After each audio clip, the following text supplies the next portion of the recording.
then after like 20 minutes of giving him a massage, he asked me if I wanted to make an extra $100, the girl told jurors.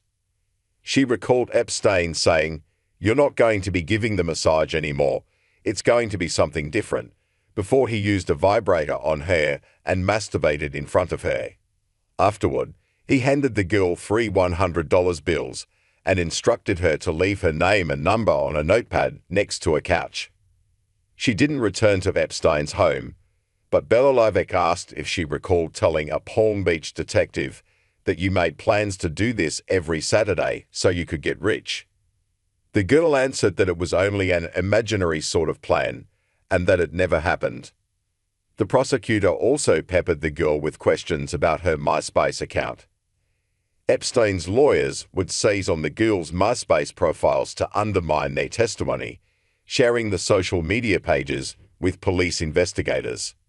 Belolavec asked the girl about a survey she'd posted on her page, where she answered questions about whether she had piercings or had ever done drugs or shoplifted. The prosecutor also quizzed her about her writing that her income was $250,000. "It's a joke," the girl testified, adding, "All my friends do that." "Okay," Belolavec said. "So it's not that you're making money elsewhere doing similar activity?" The girl replied she did not. Meanwhile, another victim detailed how Epstein had her lay down on a massage table and raped her a day before she turned 18. Epstein knew of her age, she testified, and had even bought her new bras and panties for officially becoming an adult.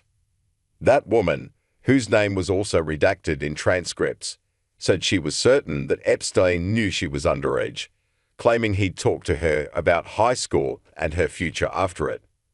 "He was well aware of my age from the beginning," she said. Starting her junior year, the victim said she'd visited Epstein approximately 10 times, at first being paid $200 a visit to massage him topless, and later as much as $300 for things more explicit, like for watching him have sex with a woman while the teen groped her breasts. On other occasions, she testified that Epstein would masturbate in front of her and asked me to touch him, but I said no. The victim said she had no desire to testify against Epstein in a trial because she was embarrassed, didn't want her dad to find out, and just wanted the entire ordeal behind her. She said she would testify if legally ordered, however, and promised to tell the truth if so. The grand jury asked her questions including, "You did not want to have intercourse with him, and did you ask him to stop? And do you think he took advantage of your youth?" When a juror asked whether she could be the person that's strong enough to stand up to put him away, so he will never ever do this to somebody else, the young woman said, "I wish that I could say that I could, but I really don't think that I can." After the state grand jury indictment, the FBI and Miami U.S. Attorney's Office launched an investigation into Epstein for sex trafficking and interviewed multiple other victims. Ultimately, Epstein's high-powered lawyers pressured the feds to drop the case, inking a lenient plea deal that resulted in Epstein pleading guilty to state charges: solicitation of prostitution and procuring a person under 18 for prostitution.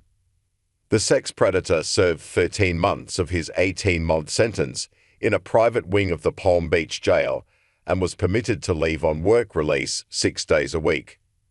For years afterward, he continued to abuse scores of girls and young women and pal around with politicians, billionaires, and entrepreneurs until the Manhattan U.S. Attorney's Office charged him with trafficking children in July 2019. He died in a prison cell a month later while awaiting trial, in what authorities have called a suicide.